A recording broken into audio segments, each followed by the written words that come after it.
지진과 쓰나미의 은총 두 번째 시간입니다. 바람, 지진, 불은 세미한 음성을 듣는 기회. 열왕기상 19장에 엘리야가 탈진 증후군으로 풀이 죽어서 호렙산 굴 속에 들어가 머물자 하나님께서는 밖으로 나오라고 하시지요. 엘리야가 밖으로 나오자 크고 강한 바람이 불었는데 산을 가르고 바위를 부술 정도로 강력했습니다.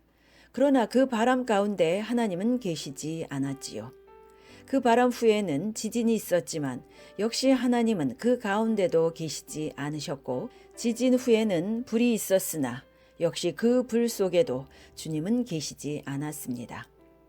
그러나 불 후에 세미한 소리, Voice of Silence가 들려왔는데요. 엘리야는 그 세미한 목소리를 듣고 힘을 얻지요. 너 홀로 애썼다고 생각지 말라. 내가 이스라엘 가운데 바알에게 무릎을 꿇지 아니한 7,000명을 남기리라. 동북부 피해 지역에서 고생하시는 재난민 여러분, 기억하십시오. 하나님의 세미한 음성을 들으시고 새 힘을 얻으시기 바랍니다. 바람, 지진, 불 이후에는 하나님의 세미한 음성이 들려올 차례입니다. 우리 모두가 쓰나미를 통해 바람, 지진, 불 이후에 이런 세미한 음성을 듣고 하나님의 뜻을 분별할 수 있어야 하겠습니다. 또한 우리 교회는 물론 전 세계 많은 성도들이 여러분을 위해 기도하고 있으니 부디 하나님께서 주시는 힘을 얻으시기 바랍니다. 캄캄한 가운데 구원 사역이 일어납니다. 바울이 로마로 호송되어 가다가 유라굴로 태풍을 만나는 장면입니다. 폭풍이 얼마나 거세었든지 선원들은 배의 짐들을 다 바다에 버렸고 심지어는 배의 기구까지 다 버렸습니다. 배의 조정을 포기했다는 뜻입니다. 그들은 모두 구원의 희망을 잃은 상태가 되었습니다. 지금 우리 일본은 지진의 여파로 정전 사태를 경험하고 있습니다. 지진이 나지 않은 지역도 계획 정전으로 일정 시간 전기가 안 들어옵니다. 정말 태평양 전쟁 이후로 정전 사태는 처음 겪는 것 같습니다. 정전이 되면 온 도시가 그야말로 칠흑같이 검은 밤이 됩니다. 매우 음산하고 기묘한 느낌을 줍니다. 그런데 본문에 그런 칠흑같이 캄캄한 밤을 여러 날 보낸 후에 배에 탄 사람들은 구원의 소망을 잃어버렸다고 했습니다. 여러 날 동안 해와 별이 보이지 아니하고 큰 풍랑이 그대로 있음에 구원의 여망이 없어졌더라. 이렇게 사람들은 캄캄한 밤을 여러 날 지날 때면 쉽게 절망합니다. 살 희망을 포기해 버립니다. 그런데 그 캄캄한 밤, 폭풍의 밤 가운데 빛이 3명 있었습니다. 바울, 누가, 아리스다고입니다. 여러분, 지금 일본 동북부는 물론이요, 일본 전역이 캄캄한 밤을 지나고 있습니다. 정전으로 인해 캄캄한 밤을 지나기도 하지만 마음의 낙심과 절망으로 구원의 소망을 잃어버려서 캄캄한 밤을 지나기도 합니다. 그러나 이때가 기회입니다. 우리 크리스천들이 우리 속에 있는 빛을 밝히는 찬스가 왔습니다. 지금의 캄캄함은 사방에서 빛을 원하고 있습니다. 이제 세상의 빛인 우리 크리스천들이 바울, 누가, 아리스다고처럼 캄캄한 세상에 빛을 발해야 하겠습니다. 두세 사람이 내 이름으로 함께 모인 자리에 예수님도 같이 임재해 주시겠다고 하셨습니다. 풍랑을 만난 그 뱃속에서 사도 바울, 누가, 아리스다고가 함께 모여서 기도했을 때 거기에 주님이 나타나셔서 놀라운 응답을 주셨습니다. 그렇게 간절히 기도한 결과 그들은 주님의 음성을 들었습니다. 저도 배를 타고 가다가 큰 풍랑을 만난 적이 있었습니다. 한국과 일본의 국교 수립 직후 당시 24살이었던 저는 시모노세키에서 부산까지 배를 타고 가던 중이었습니다. 그런데 처음에는 배가 조금씩 흔들리기 시작하더니 현해탄 가운데서 큰 풍랑을 만났는지 마치 바람에 날리는 나뭇잎처럼 배가 마구 요동치는 것이었습니다. 배는 전복되기 일보 직전이었고 선실의 램프는 모두 꺼져 결국 배 안은 빛 한 점 없이 캄캄해졌습니다. 천장에서는 짐이 마구 떨어지고 사람들도 이리저리 부딪혔습니다.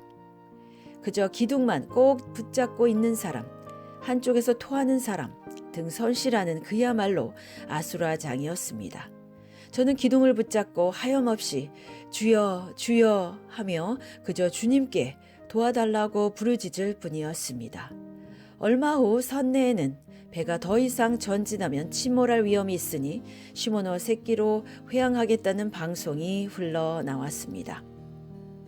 결국 저는 일본으로 되돌아왔다가 다음 날 다시 한국 땅을 밟을 수 있었지요. 저는 지금 캄캄한 가운데서 풍랑을 만나는 기분을 말씀드리는 것입니다. 풍랑도 무서운데 캄캄함까지 더해지면 진짜 절망뿐이라는 것입니다. 그런데 그 캄캄함 속에서 안내 방송이 나왔을 때 그 방송 소리가 얼마나 똑똑히 잘 들리던지요. 캄캄할 때 음성이 또렷이 들립니다. 예수님께서 십자가에 달리셨을 때 낮 12시부터 오후 3시까지 태양이 빛을 잃었습니다. 태양이 빛을 잃자 온 땅에는 캄캄한 어둠이 임했고 오직 예수님의 음성만 들렸는데 이것이 중요한 포인트입니다. 사방이 캄캄하니까 눈으로 보는 것은 불가능했지만 그 음성을 귀로 듣는 것은 가능했습니다. 엘리 엘리 라마 사박다니 나의 하나님 어찌하여 나를 버리셨나이까. 여러분은 지금 어떤 사방의 캄캄한 가운데 처해 계십니까? 지금 일본 동북부를 위시하여 우리가 이런 캄캄함 아래 처해 있습니다. 그런데 바울은 풍랑 속에서 캄캄한 가운데서 여러 날을 지내면서 그 속에서 주님의 음성을 또렷이 들을 수 있었습니다. 나의 속한 바 곧 나의 섬기는 하나님의 사자가 어젯밤에 내 곁에 서서 말하되 바울아 두려워 말라 내가 가이사 앞에 서야 하겠고 또 하나님께서 너와 함께 행선하는 자를 다 내게 주셨다 하였으니 그러므로 여러분이여 안심하라 나는 내게 말씀하신 그대로 되리라고 하나님을 믿노라. 예수님도 골고다 언덕에서 캄캄한 가운데서 절규하셨을 때 거기에 모인 사람들은 그 예수님의 음성을 또렷이 들을 수 있었습니다. 아무리 어둡고 캄캄한 절망 가운데 처했어도 주님의 음성을 들으면 다시 살아납니다. 구해집니다. 그러므로 현재 이 캄캄함을 주님의 음성을 듣는 기회로 삼고 우리는 다시 살아나게 될 줄 믿습니다. 캄캄할 때 구원 사역이 완성되었습니다. 예수님께서는 인류의 대표로 인류의 모든 죄를 대신 지시고 십자가에 달리셨습니다. 그때 정오부터 오후 3시까지 캄캄함이 임했습니다. 그 캄캄한 가운데서 이런 주님의 음성이 또렷이 들렸습니다. 테텔레이스타이 다 이루었다. 캄캄함이 거의 끝나는 시각에 인류의 구원이 완성되었습니다. 예수님은 구원 사역을 캄캄한 가운데 다 이루신 것입니다. 바울의 배가 풍랑을 만나고 캄캄한 흑암 가운데 여러 날을 지낸 것은 사도행전이 끝나가는 시점 27장이요. 로마로 들어가기 직전입니다. 바울은 지금 1차, 2차, 3차 전도 여행을 끝마치는 시점입니다. 이제 그는 소아시아와 마게도냐 전도를 끝마치고 로마를 건너서 서바나 스페인까지 가려고 하는 시점입니다. 이때 바울은 풍랑과 캄캄함 속에 갇혔습니다. 아마 그의 1, 2차, 3차 전도 여행 사역을 마무리 짓는 시점에서 마귀가 바울을 회방하고 앞으로의 바울의 더 큰 사역을 포기시키려는 수작입니다. 하나님은 이런 마귀의 수작을 때로는 섭리 가운데 허락하십니다. 바울의 더 철저한 헌신을 이끌어내시려고 마귀의 회방을 허용하시는 것입니다. 그러므로 흑암이 닥칠 때 여러분 절대로 굴복하지 마십시오. 뒤로 물러서지 마십시오. 여러분께 지금 어떤 흑암이 닥친 것은 그것은 어떤 구원 완성의 일보 직전 단계에 와 있다는 사인입니다. 모세가 출애굽할 때도 9번째 재앙, 거의 마지막 때에 흑암이 닥치지 않았습니까?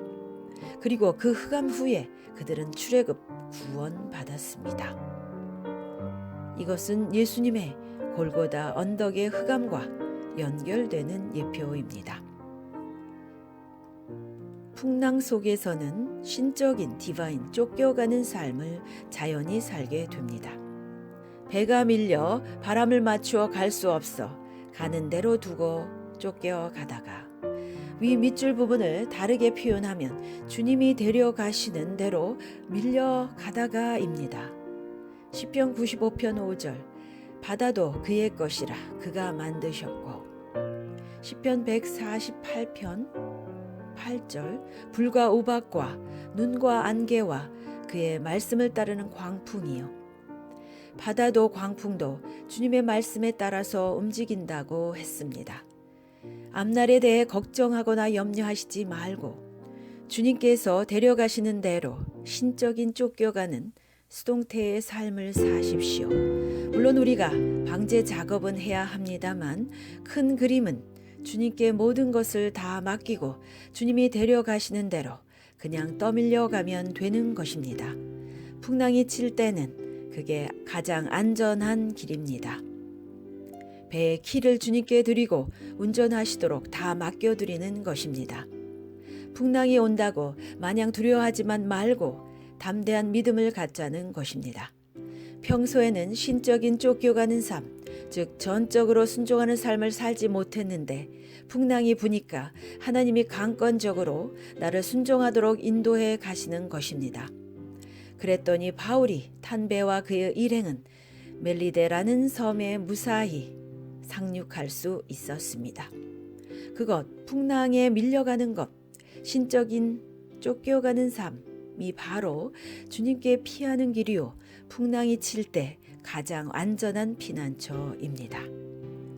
풍랑 속에 성령이 수면 위로 운행하십니다. 창세기 1장 1절로 3절에서도 혼돈과 흑암 가운데서도 하나님의 신이 수면 위를 운행하셨다고 했습니다. 지금 우리 일본은 쓰나미의 피해로 정신이 혼동된 카오스 가운데 있습니다만 게다가 전기까지 단절될 때가 있어서 흑암 가운데 지내는 시간도 있습니다만 이런 와중에서도 하나님의 신이신 성령께서 우리 일본 위로 운행하고 계시는 줄 믿습니다. 지금 일본은 혼란에 빠져 있습니다만 그것은 우리 눈에 보이는 현상이요 하나님의 영이 매우 사랑이 듬뿍 담긴 날개짓으로 마치 병아리를 그 날개 아래 품듯이 우리를 지키고 계시는 줄 믿습니다. 운행하시는 줄 믿습니다. 이렇게 성령이 품으실 때 그 아래서 새 생명이 탄생될 줄 믿습니다. 마치 병아리가 부화되듯이 말입니다. 시편 57편 1절 하나님이여 나를 긍휼히 여기시고 나를 긍휼히 여기소서 내 영혼이 주께로 피하되 주의 날개 그늘 아래서 이 재앙이 지나가기까지 피하리이다. 아멘.